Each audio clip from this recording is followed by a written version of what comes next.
মাটির মানুষ মাটির মতো নরম হইয়া চলো। মাটির থেকে তোমাকে বানাইয়া তোমাকে সবক দিতে চাই। এক নাম্বার সবক, মাটির দিকে তাকায়া দেখো, তুমি যে এত গরম গরম ভাত দেখাও, তুমি মাটির সৃষ্টি, মাটির মতো নরম হয়ে চলো। মাটির মতো নরম হইয়া চলো, গরম ভাত দেখাইও না। মাটি কেমন, এত অত্যাচার মাটির উপরে, কাউকে কিছু বলে না, রাগ করে না, সব ধৈর্যের সাথে মেনে নেয়। মাটির উপরে যে অন্যায় চলে, মাটি যদি একবার রাগ করে, ওই যে কয়েকদিন আগে ভূমিকম্প হইল না মায়ানমারে, ওদিকে থাইল্যান্ডে সব ধ্বংস হয়ে গেল। চিন্তা করেন তো, দুনিয়াটা ধ্বংস করতে 1 সেকেন্ড লাগে না, খালি একটা ভূমিকম্প হলেই হয়ে যায়। সংবাদ মাধ্যমে বারবার সতর্কতা বানিয়ে আসতেছে, মারাত্মক ভূমিকম্প আসবে, ভূমিকম্প ঢাকা সহ সব শেষ হয়ে যাবে। শুনেন নাই? আমার মনে আছে তখন আমি ছাত্র লেখাপড়া করি, অনেক আগে ছোট ছিলাম। সংবাদ মাধ্যমে তখনকার সময় তারা খবর দিছিল মে মাসের 7 তারিখে কিয়ামত হবে। কিয়ামত পুরো ঘোষণা হয়ে গেছিল, কিয়ামত হবে। আল্লাহ তাআলা বলেন, গুনাহ থেকে নিজেকে বাঁচাও। মাটির মানুষ মাটির মতো নরম হইয়া চলো, গরম ভাব দেখাইও না। আল্লাহর মোহাব্বত নিয়ে চলো, মেজাজকে ঠান্ডা করো, আল্লাহর ভয় অন্তরে জমা করে নাও। মরণের কথা স্মরণ করো। কিসের বাহাদুরি, কত বড় বড় বাহাদুর কবরে চলে গেল। কই নমরুদ, কই সাদ্দাত, কই ফেরাউন, কই হামান, কই কারুন। নমরুদ আমার আল্লাহকে মারার জন্য রেডি, আল্লাহকেই মেরে ফেলবে। সেই নমরুদের মারার জন্য কোন সৈন্য বাহিনী লাগে নাই। আপনারা জানেন না নমরুদের দফা ঠান্ডা হলো কিতে? একটা অসুস্থ মশা। ফেরাউনের বাহাদুরি সব ধ্বংস, ওদের মতো বাহাদুর আর হওয়া যাবে না। অতএব এখনো মাটির মতো নরম হইয়া ওই কবরওয়ালাদের দিয়ে তাকাও। কই এত ক্ষমতাওয়ালারা সব খালিয়াতে কবরে চলে গেল। কই বাড়ি, কই গাড়ি, কই টাকা, কই পয়সা। আজকে আমি বলি আমার বাড়ি, আমার ঘড়ি, আমার টাকা, আমার সব আমার, মইরা গেলে সব কিছু ভুইলা রাখবে আমার রক্তের আপনেরা। এই ঘড়িটা আরেকজনের হাতে দিয়া বলবে এটা হাফিজুর রহমানের ঘড়ি না, এটা আমার। আমার মোবাইলটা আমি বলি এখন আমার, কি আমি মইরা গেলে মোবাইল আরেকজনের হাতে নিয়ে বলবে এটা আমার মোবাইল, হাফিজুর রহমানের মোবাইল না। আমার বাড়িটা আরেকজন দখল করবে। অতএব সব সারিয়া দেখলাম চিন্তা করে, আমার আমার বলতে কিছুই নাই, একমাত্র আমার বলতে পারি আমার আল্লাহ। মিনহা খালাকনাকুম, ওই মরণের কথা স্মরণ করিয়া আল্লাহ বলেন মাটির মানুষ আবার মাটির গর্ভে আমি নিয়ে যাব। মাটির গর্ভে আসার আগে তুমি নরম হইয়া কবরের বিছানায় যাও। অহংকারী ভাব অন্তর থেকে দূর করো, গুনাহ অন্তর থেকে দূর করে দাও। মা বাবার দোয়া নাও, আলেম ওলামার দোয়া নাও, শিক্ষকের দোয়া নিয়া, নবীর সুন্নতের আদর্শ নিয়ে চলো। ও যুবক, ও পর্দার আড়ালের মা বোনেরা, ও বৃদ্ধ বাবাজিরা, এরে আম্মা জান, আপনার মতো কত মা এখনো আছে পর্দা করে, নামাজ পড়ে, স্বামীর মাল হেফাজত করে, বেপর্দায় চলে না, নামাজ ছাড়ে না, মোবাইলে সময় নষ্ট করে না, স্বামীর মাল খেয়ানত করে না। এরে আম্মা জানেরা, আপনারা কেন পারবেন না? আল্লাহ সন্তান দান করেছেন, একটা সন্তানকে আদর্শ ডাক্তার বানায় যান। সন্তানের ব্যবহারে কোনোদিন শিক্ষক যেন কষ্ট না পায়, সন্তানের আচরণে কোনো মুরব্বী যেন কষ্ট না পায়, সন্তানের ব্যবহারে কখনো বন্ধুরা যেন কষ্ট না পায়। নম্র ভদ্র আদর্শওয়ালা বানায় যান, আপনার জীবনটা ধন্য হয়ে যাবে। সন্তান ডাক্তার হলেও আপনার জন্য দোয়া করতে ভুলবে না, ইঞ্জিনিয়ার হলেও দোয়া করতে ভুলবে না। এখনো সময় আছে, তওবা করে নেন। আর বেপরদায় চলবেন না, আর মোবাইলে সময় নষ্ট করবেন না, স্বামীর মাল হেফাজত করবেন, খেয়ানত করবেন না। সন্তানটাকে আদর্শওয়ালা বানাবেন। ও বৃদ্ধ বাবাজি, আপনার সন্তানকে আদর্শ সন্তান বানায় যান। মানুষ যেন আপনি মরিয়া গেল দোয়া করে, বাবাও ভালো ছিল, ছেলেটাও বড় ভালো, স্কুলে পড়লেও ব্যবহার ভালো, কলেজে পড়লেও ব্যবহার বড় ভালো, 5 ওয়াক্ত নামাজ পড়ে, মুরব্বী মুরব্বি দেখলে আগে সালাম দেয়। এমন একটা সন্তান রেখে যান। পরিশেষে আমার কলিজার যুবক বাবাদের বলবো, ও যুবক বাবা, তোমার মতো যুবক দেখো রাস্তায় গাড়ি চালায়, নামাজ ছাড়ে না। তোমার মতো যুবক দাড়িওয়ালা নামাজি স্কুল কলেজে পড়ে, অভাব নাই। মনেরে বুঝাও তুমি কেন পারবা না? আল্লাহর মোহাব্বত নিয়ে এখনো সময় আছে, তওবা করো। মনেরে বুঝাও আর আল্লাহকে মনে মনে বলো, হে মালিক, আমার মতো যুবক স্কুল কলেজে পড়িয়া যদি নামাজ পড়ে, আমার কপাল কেন খারাপ? আমি কেন নামাজ আদায় করতে পারি না? আমার মতো যুবক যদি র্যাব আর্মি পুলিশ বিডিআরের চাকরি করে নামাজ পড়ে, আমি কেন পারবো না? আমার কপালে কার বরদোয়া লাগলো? আমার কপালে কার অভিশাপ লাগলো? আমার মতো যুবক রাস্তায় গাড়ি চালায়, ব্যবসা করে, চাকরি করে, নামাজ ছাড়ে না। তুমি যুবক বাবা কেন পারবা না? তোমার মতো যুবক তাকায় দেখো, শ্রমিকের কাজ করে, নদীর মধ্যে মাছ ধরিয়াও নামাজ ছাড়ে না। তুমি কেন পারবা না? আমি একবারও বলি না তুমি পাগড়িওয়ালা হুজুর হও, তুমি কওমি মাদ্রাসায় যাও, তুমি তাবলিগে যাও, চরমনাই যাও, উজানি যাও, একবারও বলতে চাই না। তোমার মনে চাইলে যাও, না যাও তোমার ইখতিয়ার। তবে আমার দাবি, তুমি স্কুলে পড়ো, কলেজে পড়ো, চাকরি করো, ব্যবসা করো, মা বাবার সাথে বেয়াদবি করবা না, আলেম ওলামার সাথে বেয়াদবি করবা না, কোনদিন শিক্ষক বা মুরব্বীর সাথে বেয়াদবি করবা না। আদবালা জীবন নিয়ে নবীর আদর্শ মতে নামাজি হয়ে যাও। পেছনের গুনার কথা স্মরণ করে চোখের পানি ছেড়ে তওবা করো।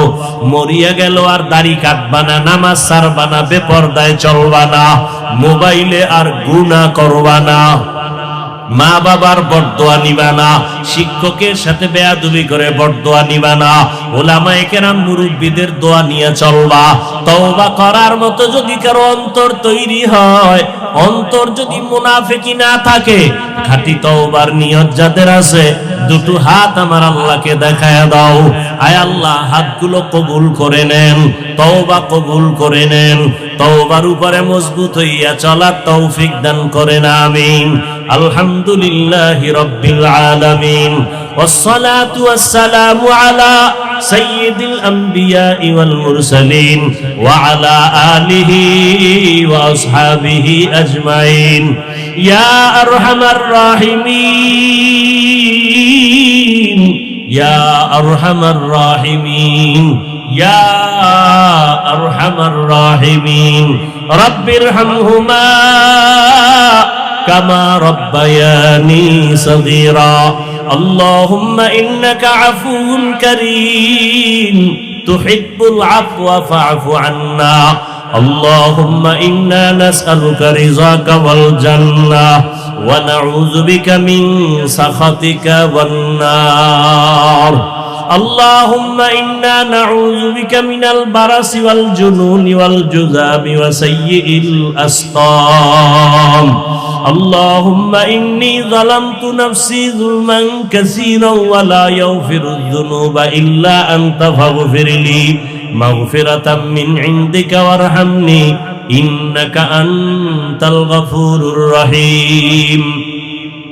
আল্লাহুম্মা আরহামনি বিতারকিল মাআসি, আল্লাহুম্মা আরহামনি বিতারকিল মাআসি, আল্লাহুম্মা আরহামনি বিতারকিল মাআসি।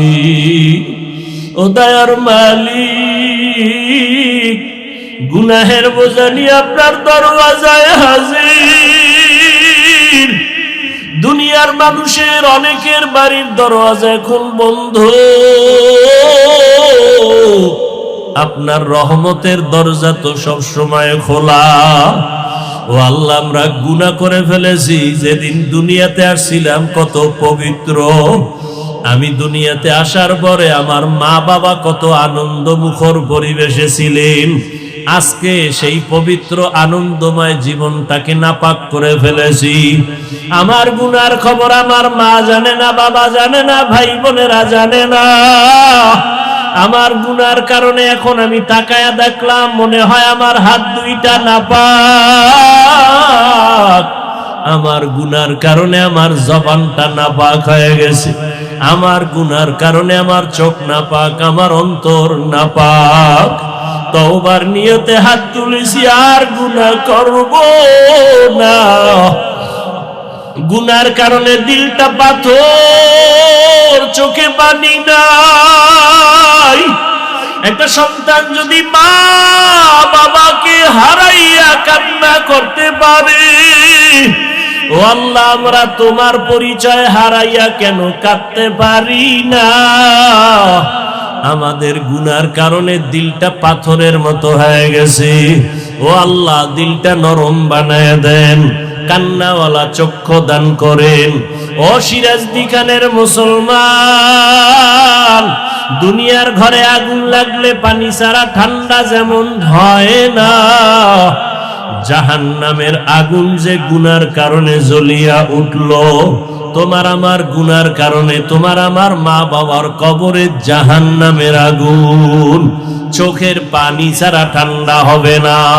ওই জাহান্নামের আগুনটা সমুদ্রের পানি দ্বারা ঠান্ডা করা যাবে না, আবে হায়াতের পানি দ্বারা ঠান্ডা হবে না, জমজমের পানি দ্বারা ঠান্ডা হবে না। রহমতের নবী বলেন, চোখের যদি এক ফোঁটা পানি ছাড়িয়া দাও, চোখের পানির কারণে জাহান্নামের আগুনটা নিভিয়া যাবে। গুনার কারণে দিলটা পাথর। ও আল্লাহর বান্দারা, ডানে বামে তাকাইয়া দেখো কার চোখে পানি। হাতটা বাড়াইয়া দোয়া চাও, কান্নাওয়ালার দোয়া খালি ফেরত যাবে না। ও কান্নাওয়ালা বাবারা, আপনাদের কপাল ভালো, আমাদের কপাল বড় খারাপ। আপনাদের চোখে পানি, আমাদের চোখে পানি নাই। আপনাদের কাছে দোয়া চাই, আল্লাহ আপনাদের রহমতের দৃষ্টি দিবেন, আল্লাহ এই উসিলায় আমাদেরকেও মাফ করে দিবেন। ও আল্লাহ, ময়দানে কাউকে খালি ফিরাইয়া দিয়েন না। আয় আল্লাহ, মা বোনদের কবুল করে নেন, ঘরে ঘরে সুন্নতের বাতি জ্বালায়া দেন, সন্তানগুলো নেককার বানায়া দেন। সন্তানের কারণে যেন মা বাবার ইজ্জত নষ্ট না হয়। আয় আল্লাহ, আমাদের সন্তানগুলো আমাদের সান্ত্বনার কারণ বানায় দেন, সন্তানের দ্বারা আমাদের সম্মান বাড়াবার ব্যবস্থা করে দেন। কত মা কান্না করে, কত বাবা কান্না করে, সন্তানের কারণে সমাজে মুখ দেখাইতে পারে না। ও অভিশপ্ত সন্তান, এমন অভিশপ্ত কপাল নিয়ে কেন দুনিয়ায় জন্ম নিয়েছো? তোমার কারণে বাবার মান সম্মান নষ্ট হবে, তোমার আদব আখলাকের দুর্বলতার কারণে মায়ের ইজ্জত নষ্ট,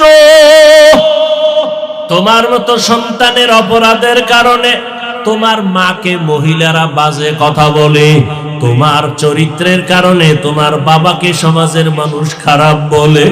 তুমি এত বড় চরিত্রহীন হইয়া কেন দুনিয়াতে আসছো? এখনো সময় আছে, মাওলার কাছে তওবা করে কাঁদো, আর মা বাবার কাছে গিয়া মাপ চাও। মা বাবার কষ্ট দিয়া জীবনে শান্তি পাইবা না, বড় ওই মা বাবার চোখের পানি তোমার আমার সফলতার পুঁজি। ওই মা বাবার চোখের পানি ছাড়া আমি হাফিজুর রহমান এই চেয়ারে বসতে পারি নাই রে বাবা। ওই মা বাবা কত বড় অমূল্য ধন, ওই মা বাবার দোয়া ছাড়া তুমি পরীক্ষায় পাস করতে পারো নাই।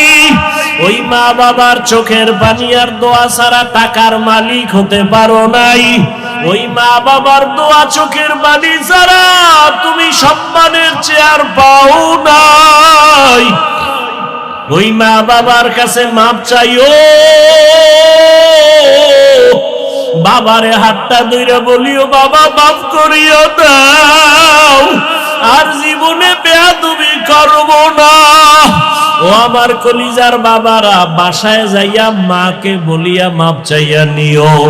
মাকে যদি বলো, আম্মু আজকে বয়ানের মধ্যে অনেক যুবকরা কাঁদলো, আমার চোখে পানি আসে না, গুনার কারণে আল্লাহ বেজার, কত বেয়াদবি করে ফেলেছি, মা তুমি আমার জন্য মাথায় হাত দিয়া দোয়া করে দাও, আমি আর বেয়াদবি করব না। যদি মাকে বলতে পারো, দেখবা মায়ের চোখে পানি। মা ডাক দিয়া বলবে, বাবা আমি আমার মাওলার কাছে তোর জন্য কলিজা ভরে দোয়া করতেছি। মা ডাক দিয়া বলবে, হে আরশে আজিমের মালিক, আমার সন্তানটাকে মাফ করে দাও। মা দোয়া করলে তোমার কপাল খুলিয়া যাবে। আর এই ময়দানে জানি না কোন কপালওয়ালা মা হারা বাবা হারা ইয়তীম অসহায়ের মতো হাত উঠাইছে। ও আল্লাহ, তাকায় দেখেন এই ময়দানে কারা আব্বা বলে আর জীবনে ডাক দিতে পারবে না, জীবনে আর মা বলিয়া ডাক দিতে পারবে না। ওই কবরস্থান থেকে দোয়া চাই রে সন্তান, ওই মা বাবার চেহারাটাও কি মনে পড়ে না? ওই মা বাবার জন্য কি মায়া হবে না? ওই মা বাবারে কবরে রাখিয়া কেমনে ঘুমাও? ওই মা বাবারে কবরে রাখিয়া কেমনে আরামে খাও? ওই মা বাবার চেহারাটাও কি তোমার মনে পড়ে না? ওরে চোখের পানি সারিয়া দোয়া করো, আমার মাওলাকে বলো, হে মালিক আমার মা বাবাকে তুমি মাফ করে দাও। মায়ার নবী দুনিয়াতে আসিয়া বাবা দেখতে পারলেন না, 6 বছরে মা হারা অসহায়। ও আল্লাহ, আমার মায়ার নবীর মতো জানি কারা এখানে এতিম। মোনাজাতের পরে অনেকে বাসায় যাই আব্বা বলে ডাক দিবে, অনেকে বাবা বলে ডাক দিবে। আর যার মা নাই, যার বাবা নাই, ডানে বামে তাকায় দেখবে কেমন যেন অসহায়। ও আল্লাহ, গুনার কারণে দিলটা পাথর, চোখে পানি নাই, কান্নাওয়ালা চক্ষু দান করেন। সমস্ত কবরওয়ালাদেরকে জান্নাত দান করেন। যারা বেঁচে আছেন হায়াত বাড়ায় দেন, অসুস্থ যারা সুস্থ করে দেন। আয় আল্লাহ, সারা দুনিয়ায় খেদমতের জন্য ইজ্জতের সাথে কবুল করে নেন। আয় আল্লাহ, সুন্নাতওয়ালা জীবন দান করেন। নবীজির রওজায় গিয়া সালাম দেওয়ার তৌফিক দান করেন। বাইতুল্লাহর গিলাফ ধরে লাব্বাইক বলার তৌফিক দান করেন। আয় আল্লাহ, 5 ওয়াক্ত নামাজি বানায়া দেন। আদবওয়ালা বিনয়ী জিন্দেগি দান করেন। আয় আল্লাহ, পেরেশানি দূর করে দেন। हम सब मुसाफिर है, कब्र आखिर ठिकाना। यहाँ हम सब मुसाफिर है, कब्र आखिर ठिकाना। कोई आगे रवाना है, कोई पीछे रवाना। कोई आगे रवाना है, कोई पीछे रवाना। हकीकत खुल जाएगी बवक्त इम्तिहान तेरे।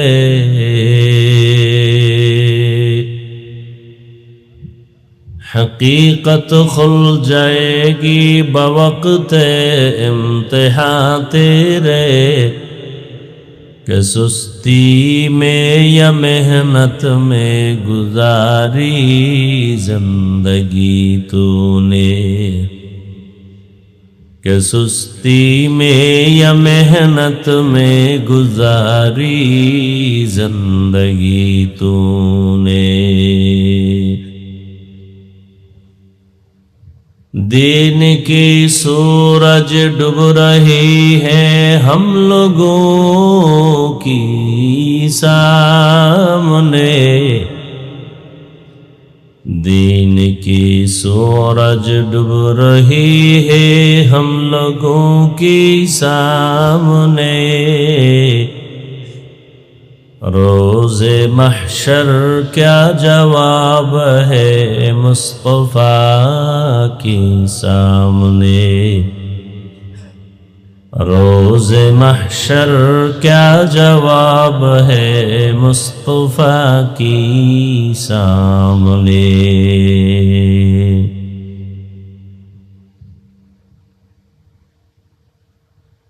রামানন্দ গ্রামবাসী ও প্রবাসী যুব সমাজের উদ্যোগে আয়োজিত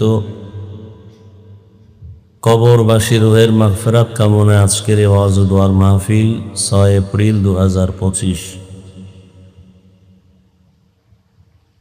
মহতি এ মাহফিলে উপস্থিত মোহতারাম সম্মানিত সভাপতি জনাব মোহাম্মদ জাকির হোসেন মুন্সি, প্রধান অতিথি জনাব জামাল উদ্দিন খন্দকার সাহেব, হযরত উলামায়ে কেরাম,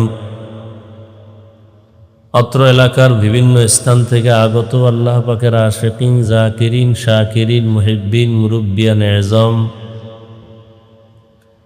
কলিজার টুকরা আমার সমবয়সী যুবক বন্ধুগণ, স্নেহের ছোট ভাই, পর্দার আড়ালে মাইকের আওয়াজ শ্রবণরতা সম্মানিত মা ও বোনেরা,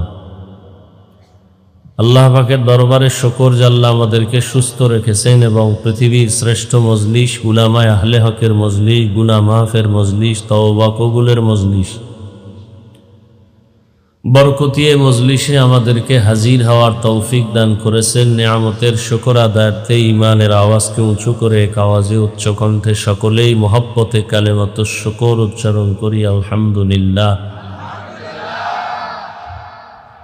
দরুদ ও সালাম সৈয়দুল মুরসালিন, রাহমাতুল লিল আলামিন, শফিউল মুজনিবিন, খাতামুন নবিয়্যিন, সৈয়দুস সাকালাইন, ইমামুল মুরসালিন হযরত মুহাম্মদুর রাসূলুল্লাহ সাল্লাল্লাহু আলাইহি ওয়া আলিহি ওয়াসাল্লামের উপর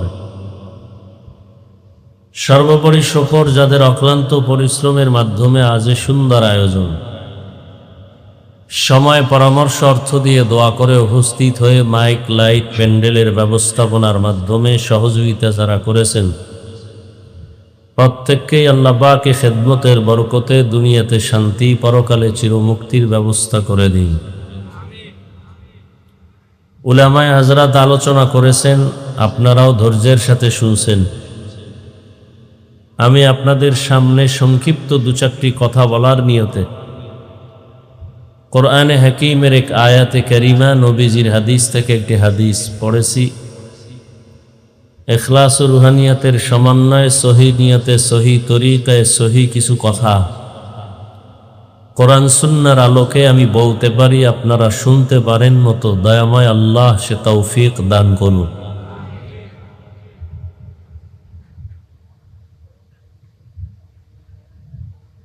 আল্লাহ পাক বলেন, মিনহা খালাকনাকুম, হে জগতের মানুষ, তোমাদেরকে আমি মাটির থেকে সৃষ্টি করেছি। অফিহা নুঈদুকুম, এবং তোমাদেরকে মাটির মধ্যেই আবার নিয়ে যাব। অমিনহা নুখরিজুকুম তারাতান উখরা, মাটির গর্ভ থেকে আবার পুনরায় আমি তোমাদেরকে উঠাবো, হাজির করব। নবীজি বলেন, ইযা উজিআল মাইয়িতু ফি কবরিহি জাআল কুরআনু ইনদা রাসি, মাইয়িতকে যখন কবরস্থ করে সবাই চলে যায়, মাথার কিনারায় সহযোগিতার জন্য আল্লাহ পাক তার জীবনের দুনিয়ার হায়াতের কিছু আমলকে পেশ করার ব্যবস্থা করে দেন। যেমন মাথার কিনারায় কোরআন এসে বলে, আমি তার সহযোগী হয়ে আজ কবরে উপস্থিত হয়েছি। ওয়াসসালাতু আন ইয়ামিনিহি, ডান পার্শ্বে নামাজ। ওয়াসসিয়ামু আন শিমালিহি, বাম পার্শ্বে তার রোজা। আসাইরুল হাসানাতি ইনদা রিজলাই, এবং অন্যান্য যাবতীয় আমল তার পায়ের কিনারায় থাকবে তার সহযোগিতা করার জন্য।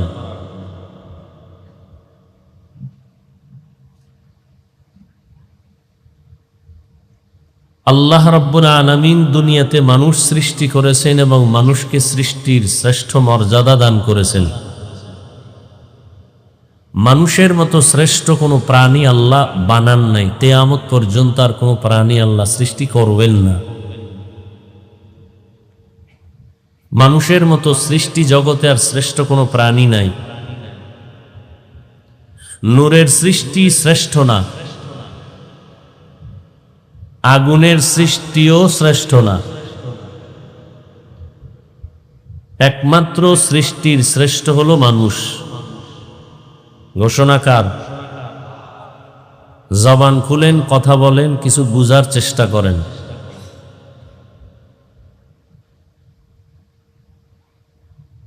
এই মানুষগুলোকে আল্লাহ পাক দুনিয়াতে পাঠাইয়া শ্রেষ্ঠ বানান নাই, শ্রেষ্ঠ বানাইয়া পাঠাইছেন। খুব খেয়াল করবেন, মানুষ সৃষ্টি করার পরে আল্লাহ শ্রেষ্ঠ মর্যাদা দেন নাই, বরং শ্রেষ্ঠ মর্যাদা দিয়া সৃষ্টি করেছেন। এবং এই মানুষ পৃথিবীতে কিভাবে তার মর্যাদাকে ধরে রাখবে সেজন্য আল্লাহ দুইটা ব্যবস্থা দিয়েছেন। কতটা ব্যবস্থা দিয়েছেন? এক ব্যবস্থার নাম ব্যক্তি, আর এক ব্যবস্থার নাম কিতাব। এই দুই ব্যবস্থা যারা ধরে রাখবে কিয়ামত পর্যন্ত এই মানুষগুলো মরিয়াও অমর হয়ে থাকবে। বলে না মানুষ মরিয়াও কি অমর, তার মানে সে মরিয়াও মরে নাই, স্মরণ করে মানুষ। মরার পরে স্মরণ করে মানুষ, কাউকে ধিক্কারের সাথে, আবার কাউকে প্রশংসার সাথে। লোকটা মারা গেছে, খুব খুশি হইলাম, কেন? লোকটা খুব জালেম ছিল, মরে গেছে, ভালো হয়েছে। এই অমর না। দুনিয়ার থেকে লোক চলে গেল, এর মতো আর ভালো মানুষ আসবে না, এর মতো আর ভালো ব্যক্তি হবে না, এরা মরিয়া অমর।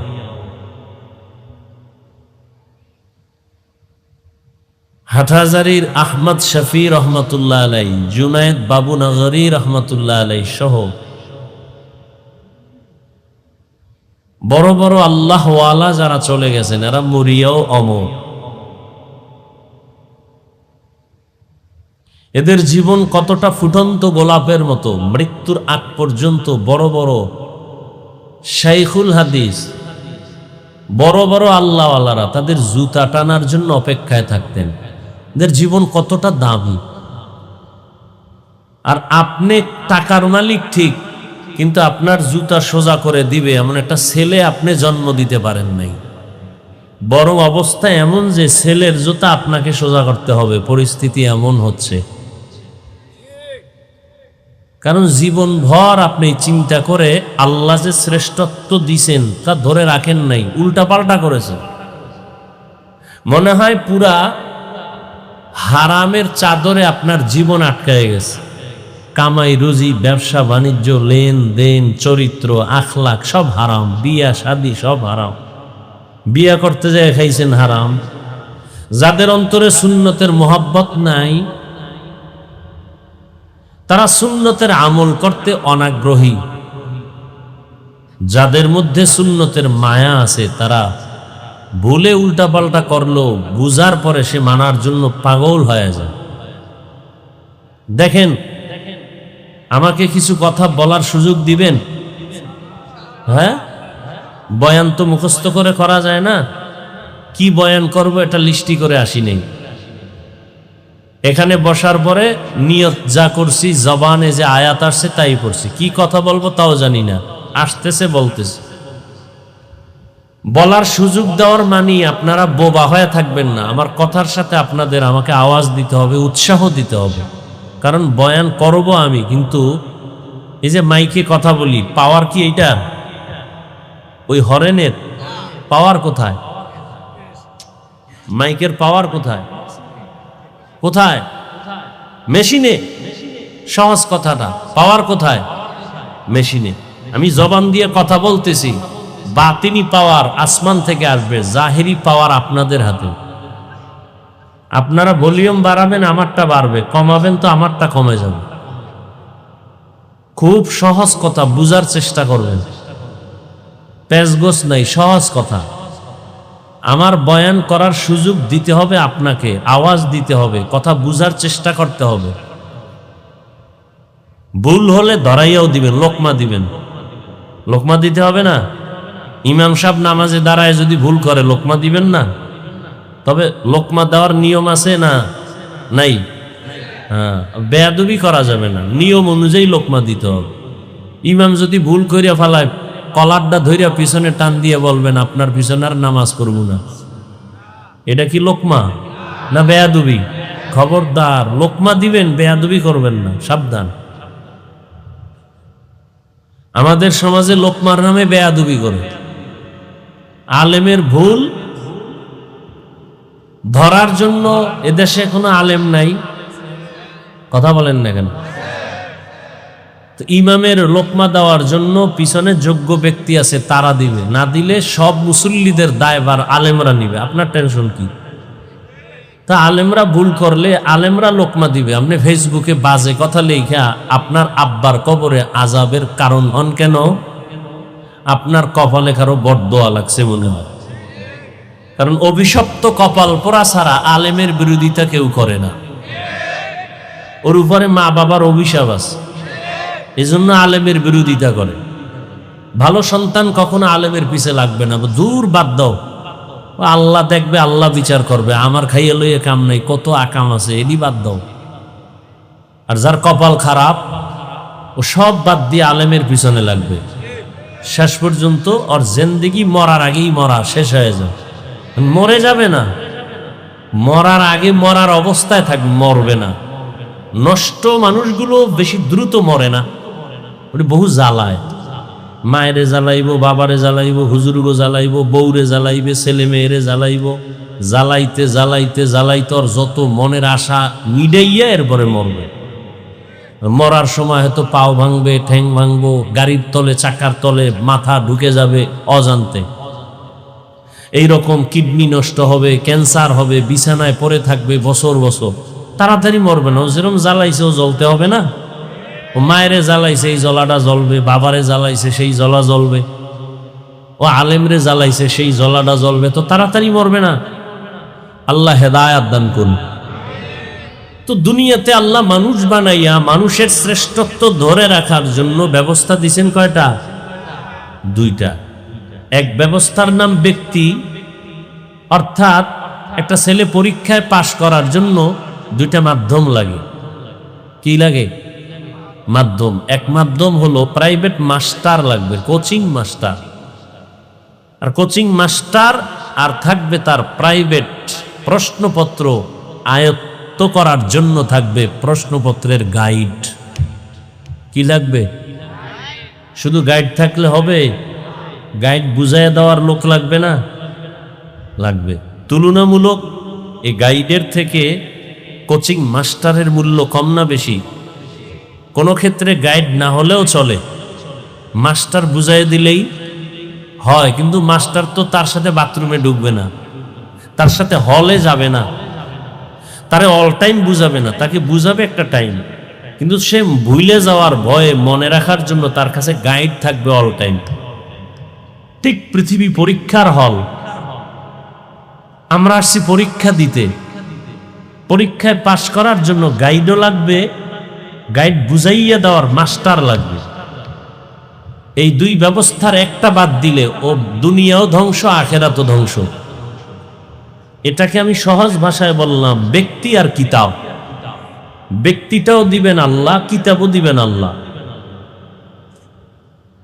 আল্লাহ ব্যক্তি দিছেন মানুষের, এই দেওয়ার কারণ কি? মানুষ যেন পরীক্ষায় পাশ করিয়া ফলাফল হাতে নিয়ে জান্নাতের চেহারাটা দেখা কবরে যায়। মরার আগেই চেহারা দেখবে জান্নাত। কোন জান্নাত পাবে সে চেহারাটা আল্লাহ দেখায় দিবেন মরার আগেই। মৃত্যুকালে যারা জান্নাতি হয়ে মরবে, জানটা বের হওয়ার আগেই জান্নাতের ছবিটা ফেরেশতারা ধরবে, সে দেখা হাসতে হাসতে মরবে। আর জাহান্নামীরা মরার আগে কোন রেজাল্টের ফলাফলে কি পাইছে, তিরস্কার কোন জাহান্নাম, ওই ছবিটাও দেখা তার চোখ উল্টায় যাবে, কলিজা ছিঁড়ে যাবে, ও ছবিটাও দেখে মরবে। পরীক্ষায় যেন আমরা পাশ করে জান্নাত পাইতে পারি, এজন্য ব্যবস্থা দুইটা, ব্যক্তি আর কিতাব। ব্যক্তি 4 দল, 4 জন না, 4, এক এক দলে লোক আছে সীমাহীন। প্রথম দল নবীগণ, দ্বিতীয় সিদ্দিকিন, তৃতীয় শুহাদা, চূড়ান্ত দল সালিহিন নেককার। এই 4 দল। আর একটা হলো কিতাব। কিতাবও আল্লাহ দিছেন অনেক, এর মধ্যে 4 কিতাব বড়, তাওরাত, জবুর, ইনজিল, কোরআন। সমস্ত ব্যক্তিদের মধ্যে শ্রেষ্ঠ প্রাইভেট মাস্টার, কোচিং মাস্টার ব্যক্তি হলেন রাহমাতুল্লিল আলামিন, শ্রেষ্ঠ। আর আল্লাহ শত শত কিতাবের মধ্যে শ্রেষ্ঠ কিতাব হলো কোরআনুল কারীম। শ্রেষ্ঠ ব্যক্তি রাহমাতুল্লিল আলামিন, শ্রেষ্ঠ কিতাব কোরআনুল কারীম।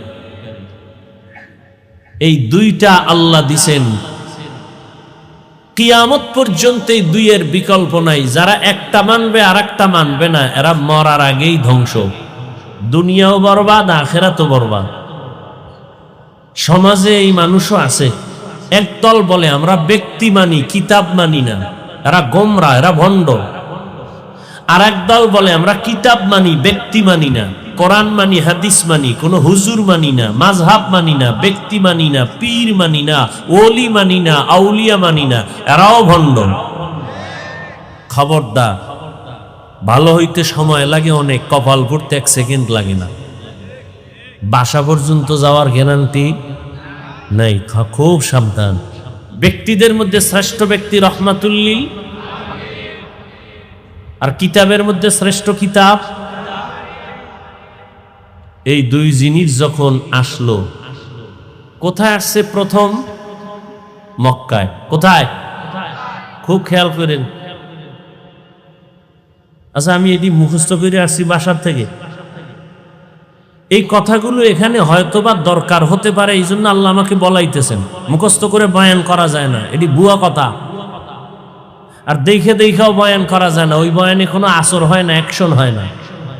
এই দুই জিনিস আল্লাহ পাঠাইলেন কোথায়? মক্কায়। কিতাব আগে না ব্যক্তি আগে পাঠাইছেন? ব্যক্তি রহমাতুল্লিল। মক্কার অবস্থাটা তখন কেমন ছিল? পৃথিবীর থেকে চূড়ান্ত খারাপ মানুষ মক্কার মানুষ, লম্পট, চরিত্রহীন। মক্কার মানুষের মতো চরিত্রহীন, বেলাজা, বেহায়া, লম্পট পৃথিবীর আর কোথাও ছিল না। আপনাদের এটা কবরস্থান, ঈদগাহ।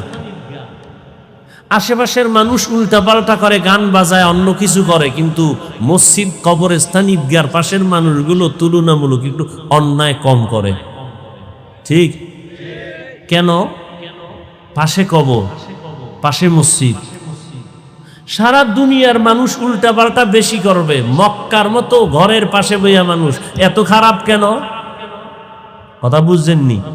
মক্কার মানুষ এত খারাপ, দুনিয়ার আর কোথাও এই পরিমাণের খারাপ মানুষ আর অন্য জায়গার মানুষ খারাপ হবে, মক্কার মতো ঘরের পাশের মানুষ খারাপ হবে কেন? এই ইতিহাসটা আপনাদের জানা। এর অনেক জবাবের সংক্ষিপ্ত জবাব, এরা মুরব্বি মানে নাই। কি মানে নাই? মুরব্বি মানে নাই। অতএব যারা মুরব্বি মানে না, ওলিয়া উলিয়া মানে না, এদের কপাল দুনিয়াও বরবাদ, আখিরাতও বরবাদ। দলিল ভাইলেননি? আমাদের দেশে যারা উল্টা পাল্টা চলে, খোঁজ নেন ভালো করে, একজনও মুরব্বি মানে না। ও আলেমইও যদি দেখেন উল্টা পাল্টা করে, পেছনে খোঁজ নিয়ে দেখেন সমস্যা কি, মুরব্বি নেই। মুরব্বী বানাইছে নফসকে, নফস মনে যা কয় তাই। যার কোনো অভিভাবক থাকে না, শয়তান তার অভিভাবক অটোমেটিক হয়ে যায়, শয়তানে তারে বুঝায়। এই জন্য আমি সারা বাংলাদেশে চ্যালেঞ্জ দিছি, কোন মায়ের সন্তান থাকলে দাঁড়াবে। যারা ওলিয়া উলিয়া মানে না, ওরা কোরআন মানে না, বুখারী মানে না, ওরা ভণ্ড। ওদেরকে যারা ভণ্ড মানে না তারাও ভণ্ড। সারা বাংলাদেশে চ্যালেঞ্জ, সারা দুনিয়ার মানুষের কাছে চ্যালেঞ্জ। যারা বলে আমরা ওলি মানি না, আউলিয়া মানি না, এরা কোরআন মানে না, বুখারী শরীফ মানে না, এরা ভণ্ড। কেমন ভণ্ড? এদের যারা ভণ্ড বলে না তারাও ভণ্ড। কি মনে হয় আমার এই কথা আমি বাতাসের সাথে বলছি? এত কঠিন ভাবে আমি তাকিদ দিয়ে বলতেছি, কি মনে হয় না বুঝে বলতেছি? তো যারা বলে আমরা ব্যক্তি মানি, কিতাব মানি না, ভণ্ড। যারা বলে কিতাব মানি, ব্যক্তি মানি না, তারাও ভণ্ড। দোনো দল বাংলাদেশে আছে, দোনো দল আছে। এক দল শুধু ব্যক্তি মানে, আমার ফিসাব যা কয় তাই, কোরআন হাদিস বুঝি না, ভণ্ড। আর এক দল বলে না, কোরআন হাদিস যা কয় তাই, কোনো হুজুর টুজুর মানি না, ভণ্ড। আর যারা বলবে হ্যাঁ কোরআনও মানি, হাদিসও মানি, কোরআন হাদিস অনুযায়ী যারা আলেম তাদেরকেও মানি, তারা হক। আমরা চরমনাইও মানি, তাবলিগ মানি, পীর মানি, ওলি মানি, আউলিয়া মানি, কোরআন মানি, হাদিস মানি। কোরআন হাদিস অনুযায়ী পীর আছে মানি, কোরআন হাদিসের লাইনে তাবলিগ আছে মানি, কোরআন হাদিসের লাইনে ইমাম আছে মানি, কোরআন হাদিসের লাইনে আব্বা নাই মানি না। সহজ কথা, পেশ নাই কোনো, সহজ। কোরআন হাদিসের লাইন ছাড়া যদি আব্বাও চলে মানি না, মানি না মানি ভিডিও করুম, বেদবি করব না, তার পথে সে আমার পথে আনে। কারণ হেদায়াতের মালিক তো আল্লাহ, নবীও হেদায়াতের মালিক না। কে মালিক? কে? মাই ইয়াহদিল্লাহু ফাহুয়াল মুহতাদ ওয়া মাই ইউদ্লিল ফালান তাজিদা লাহু ওয়ালিয়াম মুরশিদা। আল্লাহ যাকে চান হেদায়াত দিবেন, সে হেদায়াত পেয়ে যাবে। আর আল্লাহ যদি কাউকে হেদায়াত দিবেন না বলেন, তো সে হেদায়াত পাবে দূরের কথা, হেদায়াত পাওয়ার মতো কোনো পথ প্রদর্শক পাবে না, মুর্শিদও পাবে না। মুর্শিদ কোরআনের শব্দ, এটা বাংলায় লেখে মুর্শিদ, কোরআনের আরবি শব্দ, কোরআনের আয়াতের অংশ। মুর্শিদ মানে পথ প্রদর্শক, যে পথ দেখায় সে মুর্শিদ। কিসের পথ দেখায় বলেন? গাঞ্জা খাওয়ার পথ দেখায়, চুরির পথ দেখায়। কিসের পথ দেখায়? জান্নাতের পথ দেখায়। সে হলো মুর্শিদ। এই মুর্শিদ, একেই আমরা আবার ফার্সি ভাষায় বলি পীর। পীর শব্দটা ফার্সি শব্দ, মানে মুরব্বী। এই মুরব্বীর আরবি শায়েখ, আরবি হলো শায়েখ মানে মুরব্বী, ফার্সি ভাষা পীর। এই মুরব্বীকে যে মানিয়া চলে তাকে বলে মুরিদ। মুরিদ মানে গোলাম না, ইচ্ছা যিনি করে সে মুরিদ। মুরিদ মানে ইচ্ছা করা। কিসের ইচ্ছা করছে? জান্নাতে যাওয়া।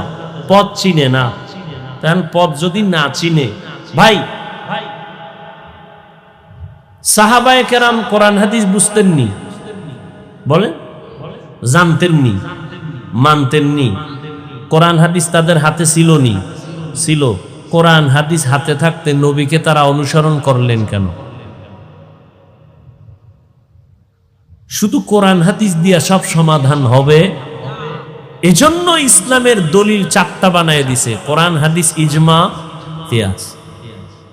রাসূলের যুগে মোবাইল ছিল, সাহাবায়ে কেরামের যুগে ছিল, তাবেইন, তাবেইনের যুগে ছিল। কোরআনে মোবাইলের কথা নাই, হাদিসেও নেই। নামাজে দাঁড়াইছেন, মোবাইলে রিংটোন বাইজে উঠছে, ইমাম সাহেবের কেরাত ভুলে গেছে মোবাইলের আওয়াজে। মানুষের নামাজ নষ্ট হবে হবে বাপ। রিংটোন যে বাজতেছে 1.5 মিনিট ধরে, এটার করবেন কি? কোরআন খুঁজলে সমাধান পাবেন? হাদিসে মোবাইলের সমাধান আছে? সমাধানের জন্য মুফতি সাহেব লাগবে। কি লাগবে? আপনি যদি কোন ব্যক্তি মানি না, আপনি ভণ্ড। এ সমাধান দিবে মুফতি, জাস্টিস, ইসলামী শরীয়তের জাস্টিস একমাত্র উলামায়ে আহলে হক। এরা ইসলামী শরিয়া বোর্ডের জাস্টিস। রহমতের নবী আসলেন মক্কা নগরীতে, মানুষগুলো মুরব্বী নাই, চরিত্রেরও কোনো ভালাই নাই, অবাধে যুবক যুবতী চলে, কোনো বিয়া শাদী নাই। এ বিষয়ে অনেক কথা। নবীজি আসলেন, আল্লাহ 40 বছর পরে নবীর হাতে কি দিলেন বলেন? কোরআন দিলেন। নবী দাওয়াত শুরু করলেন। 40 বছর পর্যন্ত নবীকে আল্লাহ কিতাব দেন নাই। নবীও 40 বছর পর্যন্ত কোনো দাওয়াতের কাজও করেন নাই। নামাজের বয়ান নাই, রোজার বয়ান নাই, কালেমার বয়ান নাই, তেলাওয়াতের বয়ান নাই, জিকিরের বয়ান নাই। নবী চুপ। 40 বছরের ব্যক্তিটা কি অবুঝ, ছোট? বিশ্ব নবী মানি পৃথিবীর শ্রেষ্ঠ জ্ঞানী, শ্রেষ্ঠ বৈজ্ঞানিক, শ্রেষ্ঠ দার্শনিক, রসুলের মতো শ্রেষ্ঠ বৈজ্ঞানিক আর কেউ ছিল? নবীর আগে ছিল, পরে ছিল, এখন আছে, আসবে। সারা দুনিয়ার সমস্ত বৈজ্ঞানিকদের শ্রেষ্ঠ বৈজ্ঞানিক কে? আমার নবী। দুনিয়ার সমস্ত দার্শনিকদের দার্শনিক আমার রসুল। দুনিয়ার সমস্ত মুফাসসিরিনদের মুফাসসির আমার রসুল। দুনিয়ার সমস্ত মুফতিদের মুফতি আমার। সারা জীবন এই প্রশংসা করলে শেষ হবে না। এক কথা, আমার রসুলের কোনো তুলনা নাই। সেই রসুল 40 বছর পর্যন্ত কোনো দাওয়াতের কাজ নাই, চুপ। চুপচাপ নবী কি করেন? এই 40টা বছর কি করতেছেন নবী? নবী মক্কা থেকে দূরে হেরা পাহাড়, ওখানে যাইয়া বিশাল উঁচু পাহাড়ের উপরে ওইটা ভেতর একটা গর্ত, ওখানে বসে আল্লাহর ধ্যান করেন, আল্লাহ পাওয়ার সাধনা করেন। কি করেন? আমার কথা বুঝতেছেন আপনারা? এবার আপনাদের কাছে আমার একটা প্রশ্ন। নবীজি দীর্ঘ 40 বছর পর্যন্ত আল্লাহ পাওয়ার সাধনায় সময় কাটাইলেন, কারো কাছে কোনো দাওয়াতের কাজ করেন নাই। কোথায় এই সময় কাটাইলেন বলেন? এবার আমাকে বলেন তো, মক্কার ঘর বাইতুল্লাহ, এটার দাম বেশি না হেরা গুহার দাম বেশি? কিসের দাম বেশি?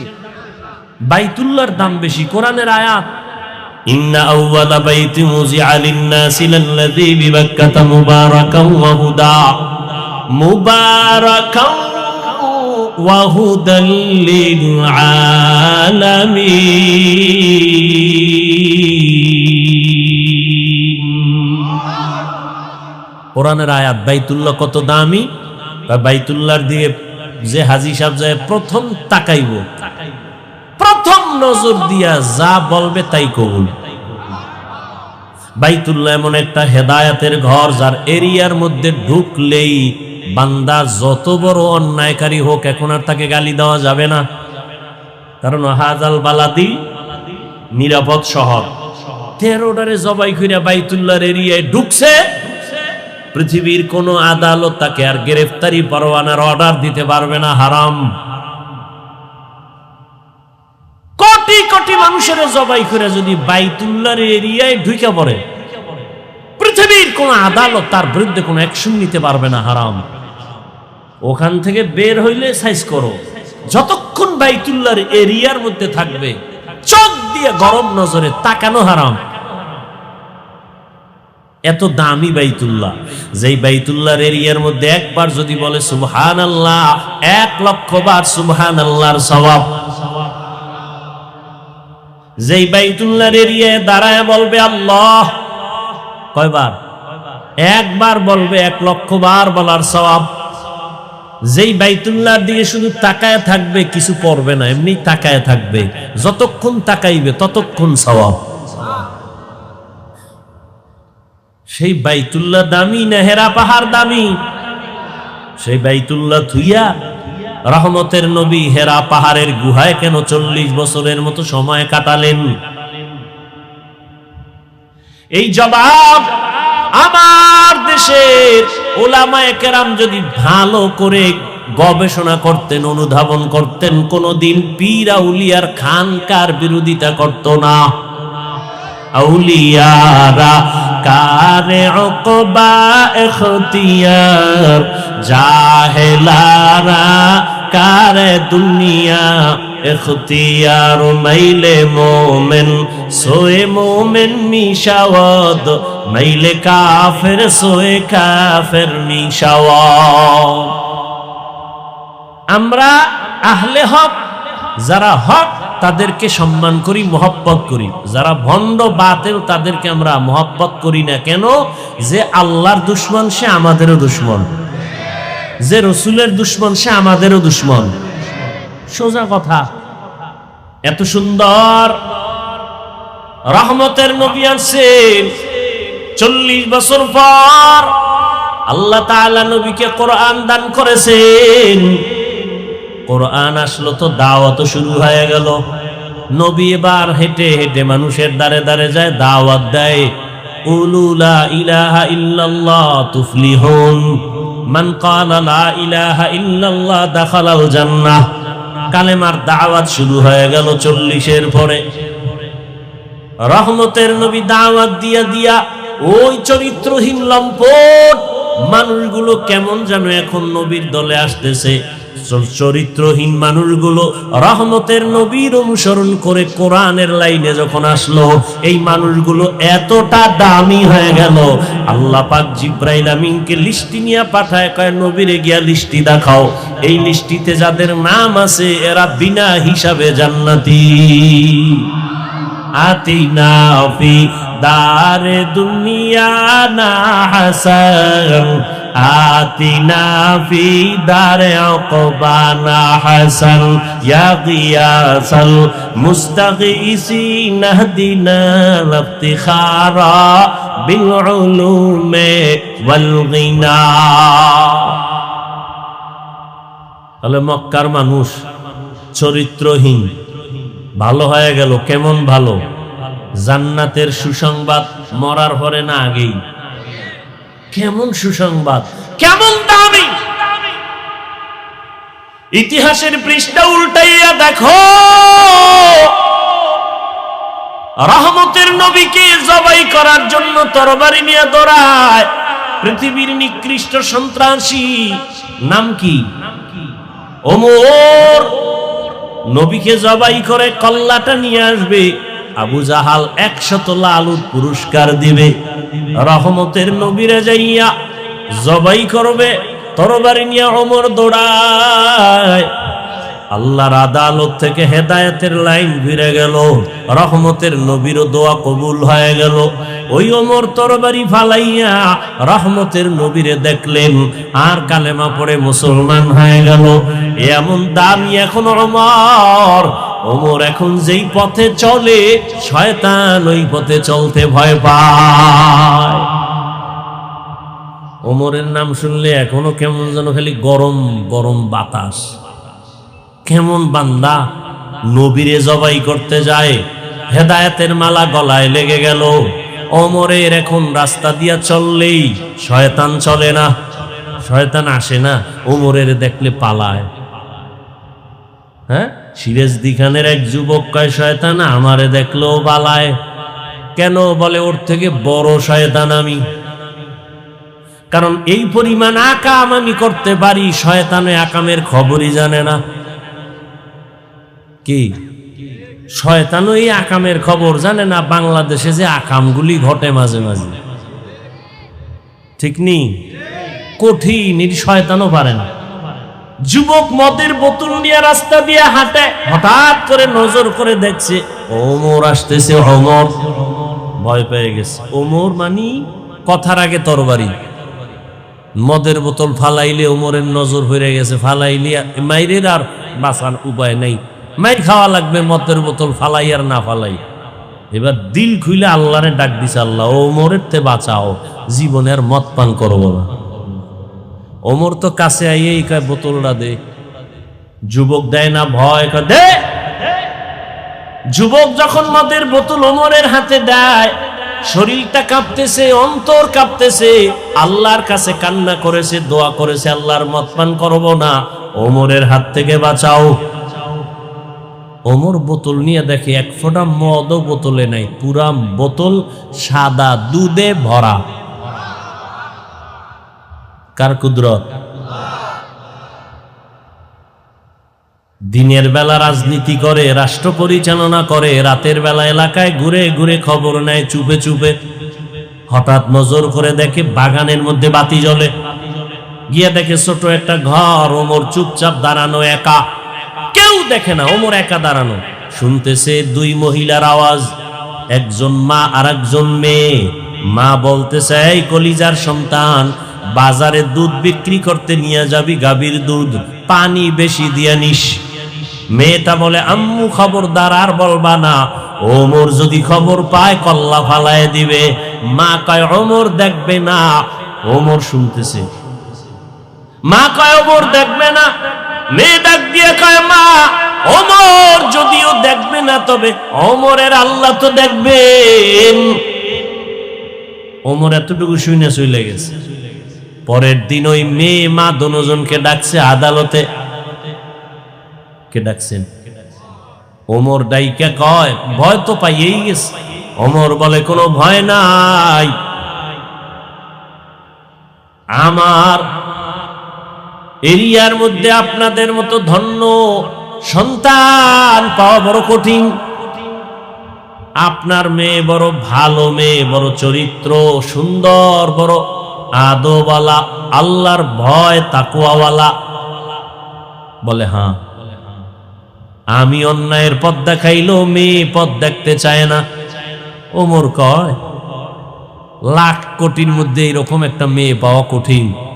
আপনি যদি মা হিসাবে খুশি হয় বলেন, আমি আপনার মেয়েটাকে আমি ওমরের ছেলের জন্য নিতে চাই। মেয়ে কি বলবে? হবে না কি? মেয়ের মা খুশি, ওমরের ছেলের সাথে বিয়া হয়ে গেল সেই মেয়ের। আর সেই মেয়ের বংশে ফুটন্ত আকাশের চাঁদ, আর এক চাঁদ আসছে জমিনে। ওই ব্যক্তির নাম ওমর ইবনে আব্দুল আজিজ। ওই মেয়ের বংশ, ওই মেয়ের গর্বের এক ধারায়। ওমর রাজনীতি করে দেখায় গেছেন, আবু বকর রাজনীতি করে দেখায় গেছেন, রহমতের নবী রাষ্ট্র পরিচালনা করে দেখায় গেছেন। রাষ্ট্র পরিচালনা করো, সেখানে অশান্তি হবে কেন? রক্তপাত হবে কেন? একমাত্র কারণ, ওই দুই জিনিস যারা মানবে না তারা মরার আগেই ধ্বংস। মনে আছে না? এক নাম্বার হলো ব্যক্তি, দ্বিতীয় হলো কোরআন, প্রথম রহমতুল লিল আলামিন। নবী বিদায় বেলা সারা দুনিয়ার উম্মতের জন্য এই দুইটা জিনিস রেখে চ্যালেঞ্জ দিয়ে গেলেন। ক্বালা রাসূলুল্লাহ সাল্লাল্লাহু আলাইহি ওয়া আলিহি ওয়াসাল্লাম, তারাকতু ফীকুম আমরাইন লান তাদিল্লু মা তামাসসাকতুম বিহিমা, কিতাবাল্লাহি ওয়া সুন্নাত রাসূলি। দুই জিনিস রেখে গেলাম, নবী বলেন যদি ধইরা রাখো ঈমানও যাবে না, সম্মানও যাবে না।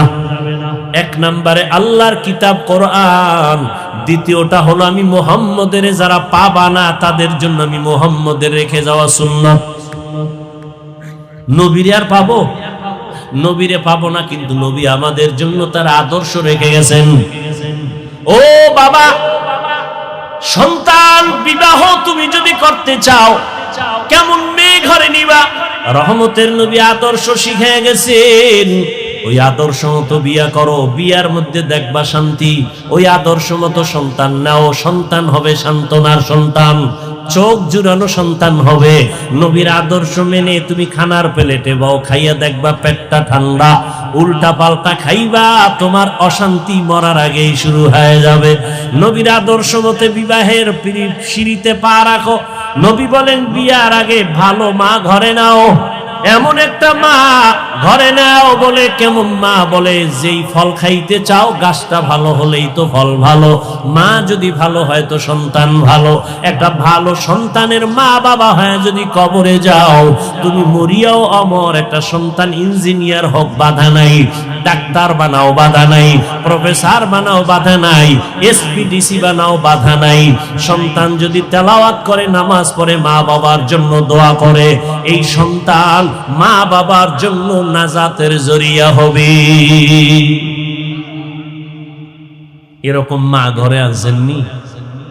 খবর নেই। নবীর আদর্শ যারা ধরে রাখছে এখনো, তারা সম্মানেও আছে, শান্তিতেও আছে। আর যাদের কাছে কোরআন নাই, নবীর আদর্শ নাই, এরা সম্মানেও নাই, শান্তিতেও। 10 তলা বিল্ডিং শান্তি? মিথ্যা কথা। শান্তির মালিক কে? মহামারী করোনায় চাইয়ে দেখছেন না, নগদ সারা দুনিয়াটা স্তব্ধ। দুনিয়ার সব মানুষগুলো ঠান্ডা। করোনায় পুরা দুনিয়াটাকে অন্ধকার বানায় দিল। ব্যবসা বন্ধ, চাকরি বন্ধ, ব্যবসা বন্ধ, ফ্যাক্টরি বন্ধ, গাড়ি বন্ধ, দোকান বন্ধ, সব বন্ধ। ইতিহাস ভুলে যাইও না রে যুবক। মহামারী করোনা সব বন্ধ করে দিয়েছে। দ্বীনের মার্কাজ মাদ্রাসা কোরআন বন্ধ হয় নাই, হয়েছে? স্কুল কলেজ সব বন্ধ, কোরআনের মাদ্রাসা বন্ধ হয়েছে। না খাইয়া মরছে কয় হুজুর। বড় লোকেরা মাস্ক লাগাইছে, ট্রিপল মাস্ক, মরবে না।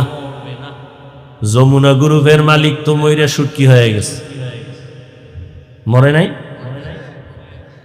সিঙ্গাপুরে স্পেশাল ফ্লাইটে নাও, কত হাজার কোটি টাকা চাও, নাও ডাক্তার, প্রাণ ভিক্ষা দাও। পেরেছে? মাস্ক বাঁচাইতে পারে? অথচ সেই সময় শত শত করোনার লাশ। ছেলে যায় না বাবার কাছে, মরছে করোনা, যাবে না। কিন্তু আমগো দেশের হুজুরেরা এই সব লাশগুলো কাঁধে নিলেন, গোসল করায়া, কাফন পরায়া, জানাজা পরায়া কবরে রাখলেন। একজন হুজুরেও করোনায় মরে নাই। ইতিহাস ভুলে যাইয়েন না। হায়াতের মালিক, রিজিকের মালিক আল্লাহ, কোনো অন্য মাধ্যম না। ওই যে জন্ম নিয়ন্ত্রণ করে বেঈমান, এই সব বেঈমানরা এগুলো বাজারজাত করছে, 2টা স্লোগান দিয়া মানুষের ব্রেন ওয়াশ করছে। কি? সন্তান বেশি হলে থাকবো কই, খাবে কি? এবার বড়ি খাও, জন্মকে নিয়ন্ত্রণ করো, সন্তান কমাও। এই নিয়ন্ত্রণের চাবি আল্লাহর হাতে, তুমি কেমনে কমাইবা? এত ট্যাবলেট খাইলো সোনার বাংলায়। আপনারা অনেক জ্ঞানী, আমাকে বলুন তো 20 বছর আগের তুলনায় এখন আমার সোনার বাংলায় সন্তান অনেকটা কমছে না? কি সত্য কথাটা বলেন না? কমছে তো ট্যাবলেট কই? চালাক যারা কিছু আছে না, বেয়াদব, অতি চালাক। চালাক ভালো, অতি চালাক ভালো না। এই অতি চালাক যদি বেয়াদব, এটি কইব আমরা বাড়াইছি, হুজুরেরা বাড়াইছে, সন্তান হুজুরেরা বাড়াইছে। সারা বাংলাদেশের হুজুর খুঁজে দেখেন তো, হুজুর গো সন্তান আর আপনাদের সন্তান হিসাব করেন। আরো মজার কথা হলো, পৃথিবীতে বিধর্মীদের সন্তান মুসলমানের তুলনায় বেশি, অথচ জন্ম নিয়ন্ত্রণের বড়ি সাপ্লাই দেয় বেঈমানেরা। ওরা খায় না, পৃথিবীর কোন বেঈমান ইহুদি জন্মের ট্যাবলেট খায় না, নিয়ন্ত্রণের সব মুসলমানের দিছে। উদ্দেশ্য কি? ওগো বউ বেশি, সন্তান বেশি। প্রত্যেকটা বেঈমানের খবর নেন, ইহুদির খবর নেন। রবীন্দ্রনাথের কয় সন্তান খবর আছে? পৃথিবীর সমস্ত বিধর্মীদের সন্তান বেশি, স্ত্রী বেশি। তাহলে ওরা জন্ম নিয়ন্ত্রণের জিকির কইরা ওরা খায় না কেন? ওগো টার্গেট ভিন্ন, মুসলমান কমাও, তাহলে আমগো মাস্তানি বেড়ে যাবে। মুসলমান দেখেন এই বয়ান কোন ইমাম সাহেব মসজিদে করলে কোন বেঈমান বিরোধিতা করবে না, মুনাফিক মুসলমান দাঁড়ায় বলবে এই বয়ান চাই না। কি বেঈমান লাগবে না তো, মুসলমানই দাঁড়ায় বলবে হুজুর এই বয়ান কইরেন না। ইহুদিরে গালি দিলে আপনার গায়ে লাগে কেন? বিধর্মীর বিরুদ্ধে বললে আপনার কলিজা ব্যথা লাগে কেন? আপনার নেতার বিরুদ্ধে কথা বললে আপনার কষ্ট লাগে কেন? রসুলের যে গালি দেয় কষ্ট লাগলো না কেন? আপনি কেমন মুসলমান হিসাবটা মিলায় নেন মরার আগেই, রেজাল্ট আপনার হাতে রেডি। কষ্ট বেশি না নবীরে দিলে বেশি, নিজে নিজে হিসাব কইরা রেজাল্ট হাতে নিয়ে নেন। যদি দেখেন নবীরে গালি দিলে অত কষ্ট লাগে না, নেতা নেত্রীরে গালি দিলে কষ্ট যেই পরিমাণ লাগে, আপনি রসুলের খাঁটি উম্মত না। এটা হুজুর টুজুর লাগবে না হিসাব মিলাইতে, আপনারটা আপনি মিলাই নেন। আল্লাহ শ্রেষ্ঠত্ব দান করেছেন, শ্রেষ্ঠত্ব ধরে রাখার জন্য কোরআন লাগবে, রসুলের আদর্শ লাগবে। আমাকে যুবক বাবার একটু জবাব দাও, রসুলের রেখে যাওয়া সুন্নতের আদর্শ পালন করবে, মানবে হিন্দু, বৌদ্ধ, ইহুদি, খ্রিস্টান? তোমরা বলো কারা মানবে? কোন দেশের মুসলমান? কোন দেশের? সারা দুনিয়া, শুধু ওই বাংলাদেশ বাদ, তা সিরাজদি খান বাদ, তুমি মানো না কেন? নবীর আদর্শ মতো, আচ্ছা বলো তো রসুলের আদর্শ থেকে আরো সুন্দর আদর্শ কারো কাছে আছে? কোরআন শরীফ নাই, মানুষ কোরআন লইলে বিশ্বাস বেশি করে, ধৈর্য দেখাইতাম, এরপর কসম খাই, আল্লাহর কসম। যদি কেউ দাঁড়ায় বলতে পারো হাফিজ ভাই নবীজির আদর্শ থেকে আরো সুন্দর আদর্শ শেখ মুজিবুর রহমান সাহেবের আদর্শ, থামেন আমারটা শেষ করতে দেন। তাহলে আমি ওয়াদা করছি আল্লাহর কসম, আমি নবীরটা বাদ দিয়া শেখ সাহেবেরটা নিব। কোন বুঝেন? আগে বুঝেন, বুঝেন, বুঝেন। কেউ যদি বলে নবীজির আদর্শ থেকে জিয়াউর রহমান সাহেবের আদর্শ আরো ভালো, আল্লাহর জাতের কসম আমি নবীজিরটা বাদ দিয়া জিয়াউর রহমান সাহেবেরটা নিব। এবার বলেন নবীজির থেকে ভালো আদর্শ কারো কাছে আছে? এক কথায় জবাব, দুনিয়ার সবার আদর্শ নাপাক, একমাত্র মদিনার রসুলের আদর্শ পাক। সহজ, আর কোনো কথা নাই। মানেন না কেন? এবার বলবেন মানলে কি জানি। আচ্ছা আপনার চোখের নজরে আমরা রসুলের আদর্শ মতো টুপি পরছি, দাড়ি রাখছি, নামাজ করি, পর্দা করি, হালাল খাই, আমাদের আপনাদের থেকে আমরা অনেক বিপদে আছি। হ্যাঁ কই? কান্নাকাটি আপনারা করেন, একদল হাসেন, একদল কাঁদেন। আমরা হুজুরেরা আগেও যেমন ছিলাম এখনো। টেনশন আছে কোনো? কথা কন, টেনশন আছে? আমাদের কোনো টেনশন নেই। সম্মান কমছে বলেন? তো চোখের সামনে দেখতেছেন আপনি, আপনাকে আমি হুজুর হইতে বলি না, অন্তত আপনি নবীর আদর্শ তো নামাজটা পড়েন। আবার দেখ হুজুর বাদ, রসুলের আদর্শ মানিয়া চলে আপনাদের লাইনে এমন কেউ নাই? RAB, army, police, BDR, doctor, professor, engineer আছে, 5 ওয়াক্ত নামাজ পড়ে, আপনি পারেন না কেন? হুজুর বাদ।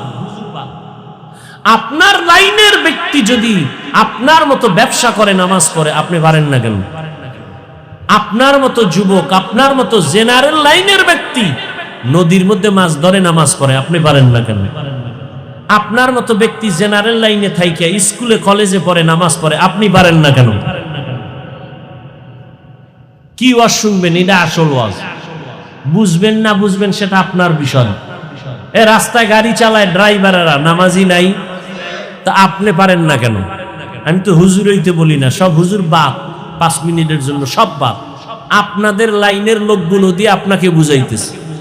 নদীর মধ্যে মাছ ধরে জেনারেল লাইনের মানুষ, ওসি, ডিসি, এসপি 5 ওয়াক্ত নামাজি নাই, চেয়ারম্যান, মেম্বার, এমপি 5 ওয়াক্ত নামাজি নাই, আপনি পারেন না কেন? স্কুল কলেজে লেখাপড়া করে স্টুডেন্ট 5 ওয়াক্ত নামাজ পড়ে নাই। ও যুবক বাবা, তুমি স্কুলে পড়ে নামাজ পড়ো না কেন? হুজুর হওয়ার দরকার নাই, রসুলের আদর্শ নিয়ে চলো। আমি তো সারা বাংলাদেশের যুবকদেরকে উৎসাহ দেই, ডাক্তার হও, ইঞ্জিনিয়ার হও, ওসি হও, ডিসি হও, তবে বাধা এক জায়গায়, বেয়াদব হইও না। খবরদার। বলবা হাফিজ ভাই বেয়াদব হব না, তার ব্যাখ্যা কি? ব্যাখ্যা অনেক সংক্ষেপ কথা, 3 জায়গায় বেয়াদবি করবা না। তুমি ইঞ্জিনিয়ার হও, আলহামদুলিল্লাহ। ডাক্তার হও, ধন্যবাদ। তুমি একজন কলামিস্ট হও, ধন্যবাদ। তুমি একজন প্রফেসর হও, ধন্যবাদ। 3 জায়গায় বেয়াদবি করলে খুব দ্রুত গতিতে তুমি বিছানায় পড়ে যাবা। ধ্বংস, মরার আগে তুমি ধ্বংস হতে হতে শেষ। 1, মা বাবার সাথে বেয়াদবি করবা না। 2, শিক্ষকের সাথে বেয়াদবি করবা না। 3, ওলামায়ে কেরাম মুরব্বীদের সাথে বেয়াদবি করবা না। করলেই জীবন শেষ। মরবা না। শুরুতে বলছিলাম না, মরবা না, জ্বলতে জ্বলতে বিছানায় ধ্বংস হয়ে যাবে। কারণ তোমার আমার জীবনের সফলতার জন্য 2টা পুঁজি লাগবে, সুস্থতা, দোয়া। দোয়া আসবে মা বাবার থেকে, শিক্ষকের থেকে, মুরব্বীদের থেকে, এবং তাদের দোয়া কবুলিয়তের যথেষ্ট পরিমাণ নমুনা আছে। এজন্য দেখো, মা বাবার সাথে যারা বেয়াদবি করে ওরা মরার আগে ধ্বংস। শিক্ষকের সাথে যারা বেয়াদবি করে খোঁজ নাও, মরার আগে ধ্বংস। আলেমদের সাথে যারা বেয়াদবি করে মৃত্যুর আগেই এদের ধ্বংস নেমে আসে। কি এর বাড়ি গেরি, 10 তলা বিল্ডিং বানায় মাস্তানি করে লাভ কি? যদি ঘুমাইতে না পারো সে বিল্ডিং এ।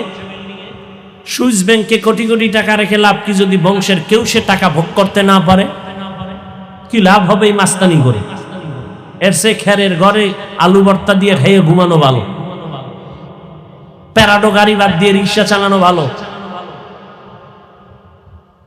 কে বলবে এই কথা, কে বুঝবে এই কথা? বলারও মানুষ নেই, বুঝারও মানুষ নেই, বিরোধিতা করার মানুষ আছে। আমি যে আয়াত পড়ছিলাম ওর ধারে কাছেও ঢুকি নাই, ঢুকবো? মনে আছে না? সংক্ষেপ 2-4টি কথা বলবো। মিনহা খালাকনাকুম ওয়া ফিহা নুঈদুকুম ওয়া মিনহা নুখরিজুকুম তারাতান উখরা। আল্লাহ বলেন, আমি মাটির থেকে মানুষ সৃষ্টি করেছি, আবার এই মাটির গর্ভে নিয়ে যাব, আবার এই মাটির গর্ভ থেকে আমি আল্লাহ পুনরায় উঠাবো হাসরের ময়দানে। এখানে অনেক কথা আছে, আল্লাহ মাটির থেকে কেমনে সৃষ্টি করলেন। আমি ওদিকে যাব না। এখান থেকে আমরা কি সবক পাই?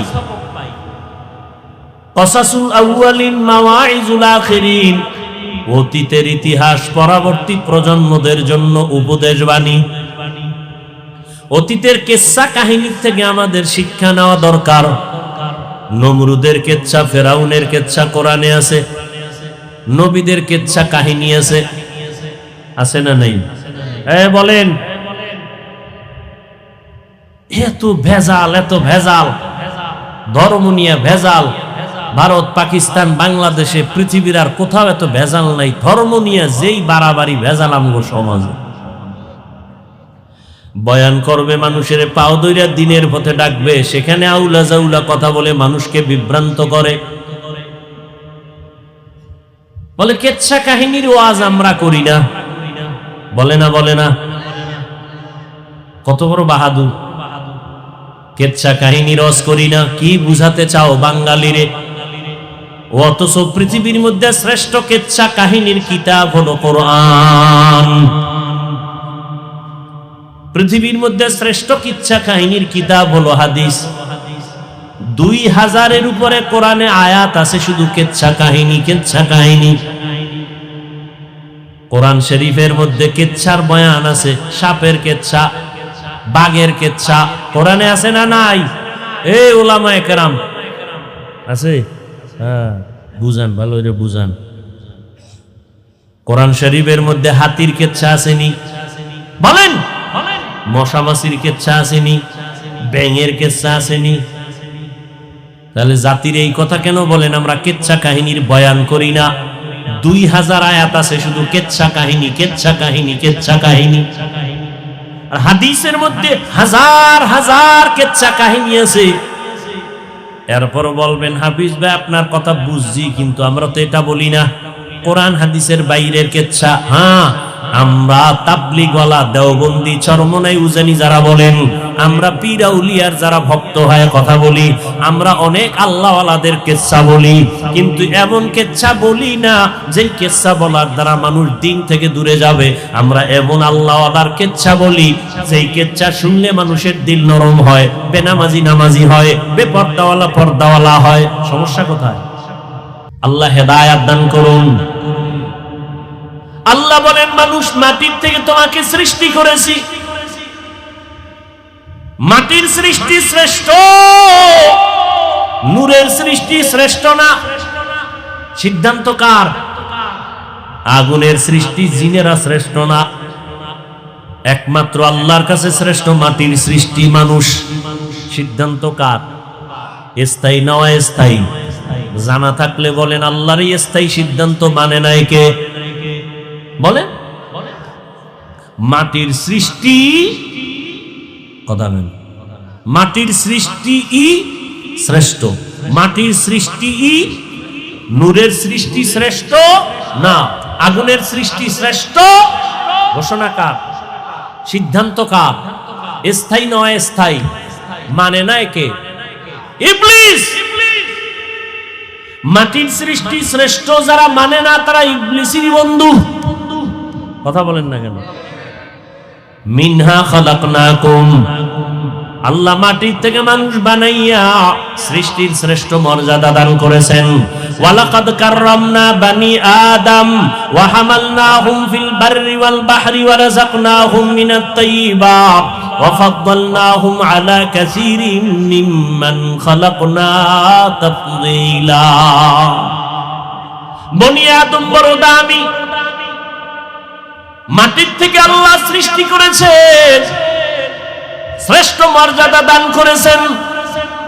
আল্লাহ বলেন, এই মানুষকে আমি শ্রেষ্ঠ মর্যাদা দিয়া জমিনে চলার মতো ব্যবস্থা করেছি, পানির মধ্যে চলার মতো ব্যবস্থা করেছি।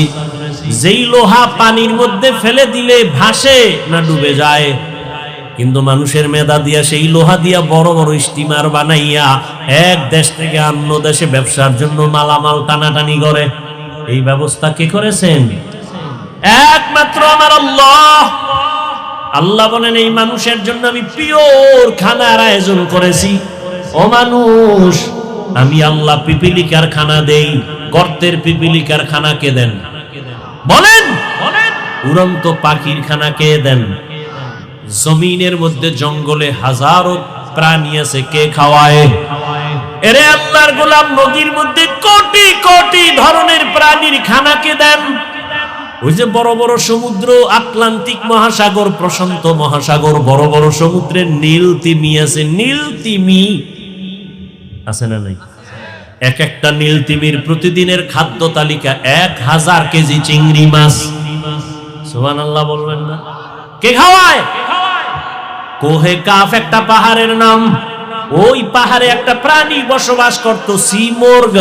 ওই প্রাণীটার প্রতিদিনের খাদ্য হলো 40টা মোটা তাজা হাতি। কে খাওয়ায়? বলেন, কে খাওয়ায়? দেখছেন নি? ও আল্লাহর বান্দারা, চিড়িয়াখানা ঢাকায় যাও, বাঘের খানা লেখা আছে তালিকায়, 17 কেজি গোশত খায় একটা বাঘ প্রতিদিন। কে খাওয়ায়? জঙ্গলের প্রাণীর খানা কে দেন? ওরা কি আপনাদের সিরাজ দিকেন বাজারে আইসা সকাল 8টায় নাস্তা খায় না? আল্লাহ ওদের বাড়ি পৌঁছায় দেয়। ওরা দামি না আমরা দামি? বলেন। আমগো খানা আল্লাহ আমগো ঘরে দিতে পারতেন না? আমরা গাদার মতো দৌড়ই কেন খানার জন্য? পিপিলিকার খানা আল্লাহ গর্তে যদি দিতে পারেন, মাছের খানা যদি নদীর ভিতরে দিতে পারেন, উড়ন্ত পাখির খানা যদি বাতাসের মধ্যে দিতে পারেন, জঙ্গলের প্রাণীর খানা যদি আল্লাহ জঙ্গলে দিতে পারেন, সব প্রাণীদের থেকে তো আমরা দামি। আমাদের খানা কেন আল্লাহ মুখের সামনে দিলেন না? আমরা কেন পাগলের মতো দৌড়াই? খানার জন্য মায়ের গালি দেই, খানার জন্য যত মামলা, খানার জন্য যত হামলা, খানার জন্য যত মা বাবার দ্বন্দ্ব, খানার জন্য যত স্বামী স্ত্রীর মাঝখানে দ্বন্দ্ব, শুধু খাই খাই জিন্দেগির জন্য। এর একমাত্র কারণ, পিপিলিকা কোনোদিন আন্দোলন করে না, খানা দাও, বেতন বাড়াও।